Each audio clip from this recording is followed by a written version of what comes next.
Je te préviens, je vais pas mal juger les femmes dans cette chronique.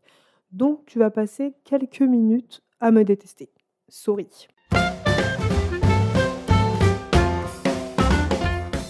Bienvenue dans Délit des livres, le podcast d'une antillaise aigrie qui juge des livres dans la joie et la mauvaise foi.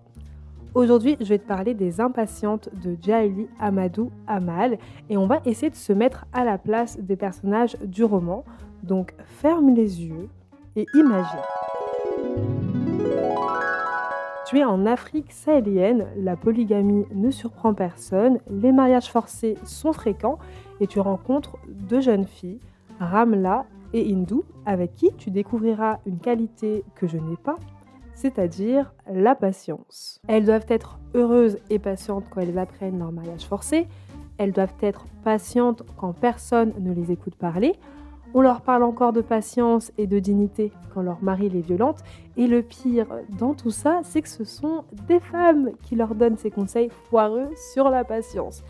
Pourtant, et c'est vraiment surprenant, les femmes de ce livre sont souvent énervées par le comportement de leur mari envers elles. Donc j'avais vraiment du mal à comprendre pourquoi elles ne se soulevaient pas pour tuer tous les hommes de la congrégation. Clairement, elles sont en supériorité numérique dans leur petit hameau.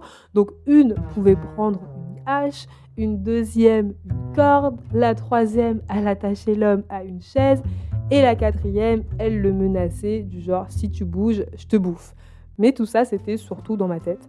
Dans le roman, les femmes se faisaient la guerre et en plus de ça avec le sourire.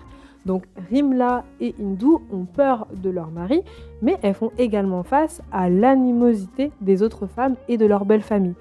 Donc sorry, not sorry, mais à un moment de ma lecture, je détestais autant les femmes que les hommes.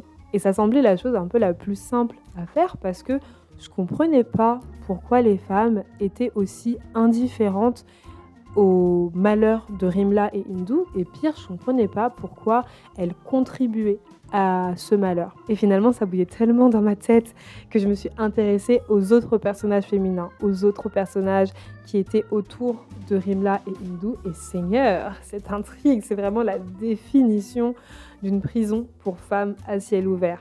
En fait, il n'y a pas de place pour les douces et les faibles, entre guillemets. Toutes les femmes de ce livre, elles se battent pour survivre.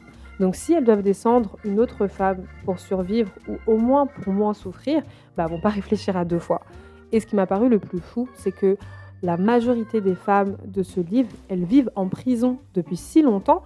Elles ont vu tellement de femmes avant elles être emprisonnées qu'elles pensent qu'elles ne peuvent pas se sortir de cette situation. Donc ces femmes souhaitent uniquement rendre cette prison et cette vie plus supportable. Et j'avoue, j'ai du mal à leur en vouloir pour ça. Donc, je terminerai cette chronique en te disant ceci. J'ai commencé Les Impatientes en étant énervée contre les hommes et les femmes, mais la dernière partie m'a totalement fait changer d'avis. Il n'y a qu'une espèce pire que les crapauds sur Terre, et ce sont les hommes.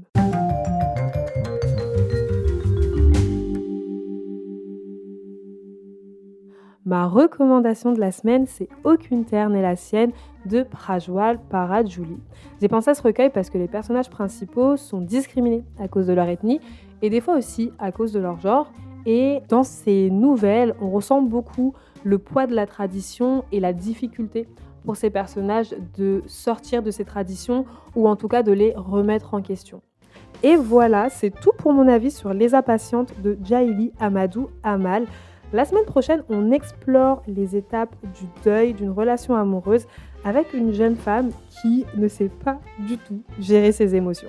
J'espère que mon retour t'aura permis de découvrir ta prochaine lecture ou mieux de t'éviter de perdre ton temps avec un livre qui ne te plairait pas. Et si tu lis par procuration, j'espère que tu auras passé un bon moment en ma compagnie. Et si c'est le cas, je t'invite à mettre 5 étoiles au podcast Délit des livres et à le partager à un ami qui a besoin de lecture dans sa vie. Sur ce, je te dis à la prochaine, je t'envoie des cœurs sucrés. Tchuss!